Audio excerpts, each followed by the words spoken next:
Hello, everyone.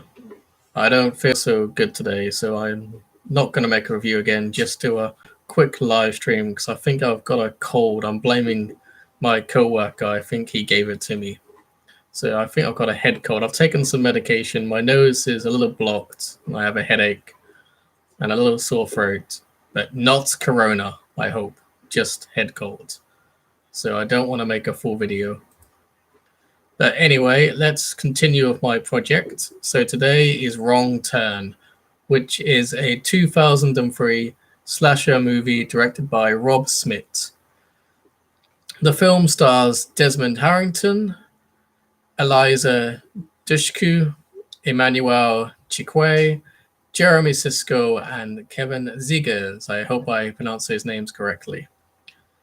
So the plot then revolves around our main character, who is Chris Finn, played by Desmond Harrington. And Chris Finn is a medical student who is late for a job interview and is driving through the mountains in West Virginia. He comes upon a big traffic jam caused by an oil spill, a chemical spill. So he decides that he will turn around and find an alternative route.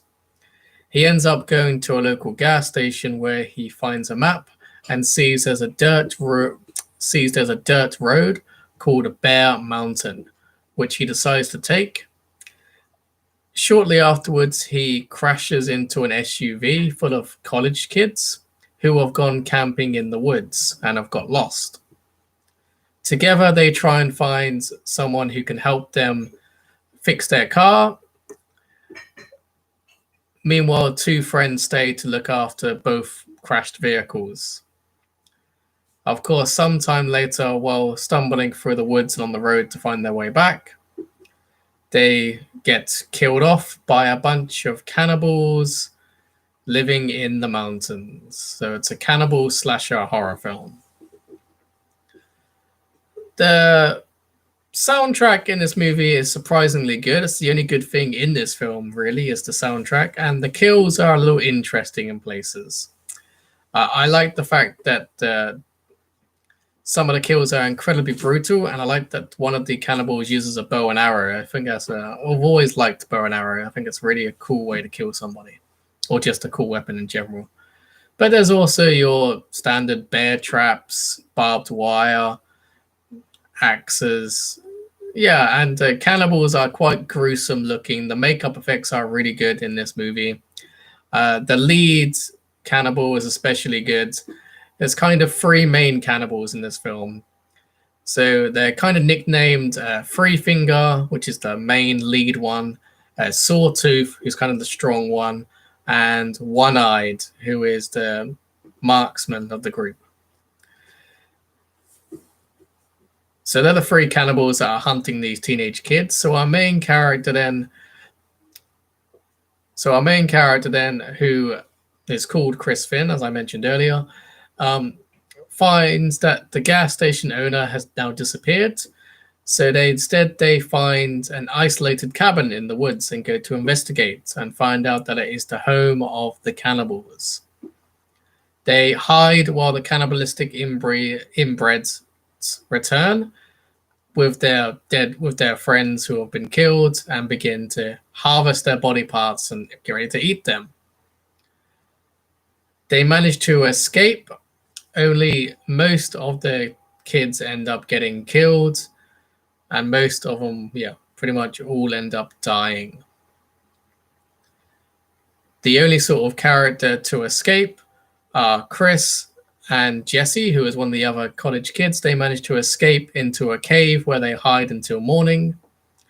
However, the cannibals continue to find them and track them down. Chris survives to meet a police officer, but then the police officer is killed off, of course. All your typical horror movie tropes. The film then eventually ends then with Chris and Jesse managing to escape. They leave together. And that's pretty much the movie. So let's get to the main point of it then, shall we? The special effects are pretty good in this movie. The blood gore is nice to watch. The makeup effects, as I said, are pretty nice and pretty interesting. Oh, excuse me. This is why I'm doing it live, not a video. So the makeup effects are pretty good, pretty interesting. The gore is nice. The cinematography in places is interesting when they're hiding the point of view shots from the characters, sort of lurking, watching all the cannibals chop up and mutilate their victims. That's the one I was looking for, mutilate their victims. The sound design is the best thing in this movie. The movie has a really good metal rock music track, very typical of the early 2000s. And final thoughts, I guess. Acting is pretty forgettable throughout, so acting is going to be just a 2 out of 5. It's not especially about the acting, this film. This type of horror movie is all about the kills rather than the acting. So yeah, acting 2 out of 5. Gore, special effects, makeup, and deaths. Yeah, what do you expect? It's going to be high. 4 out of 5. Some interesting kills with barbed wire, bow and arrow, and axes. So yeah, 4 out of 5 for kills. And makeup effects are pretty interesting, so I'll give that a 4 out of 5 as well.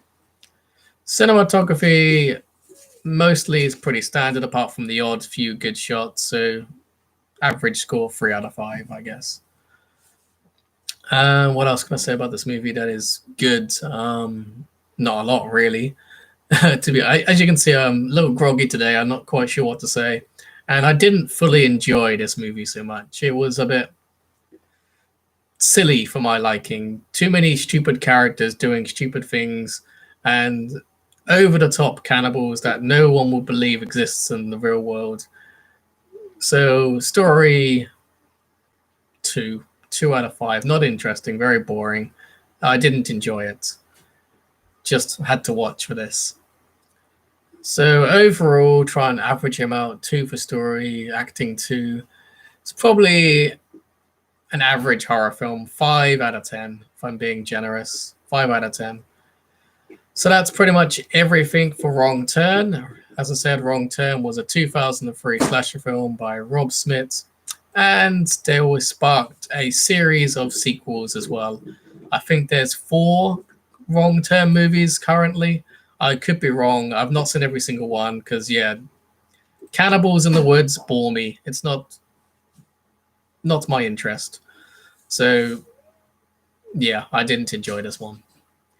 But that's kind of all, I guess, for this review. I'm going to go lay down and have a coffee. Thank you for watching and have a good day.